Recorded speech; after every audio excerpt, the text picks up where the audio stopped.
नमस्कार आज वीडियो री मु आपनको कहिबी कहीं 99% लोक जीवन में हार मानती और केवल 1% लोक सफल हुअंती।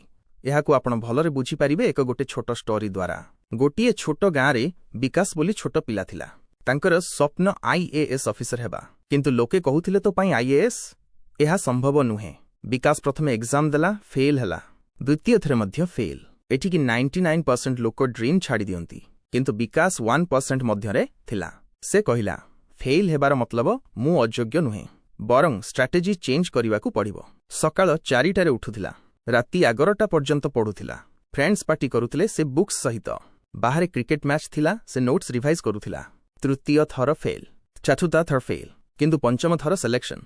आज विकास आईएएस ऑफिसर। लोके कहिले लक भलो थिला, किंतु सत कथा हेउची लक नुहे, कंसिस्टेंसी प्लस हार्डवर्क। 99% लोक हार मानती काहींकी, धैर्य धरी पारंती नाही, शॉर्टकट्स खोजंती।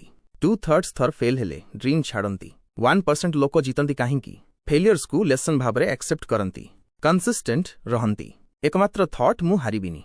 तेणु आपणଙ୍କୁ पचारिबाकू चाहूची, आपण 99% मध्यरे रहिबे ना 1% विनर मध्यरे? Choice is yours.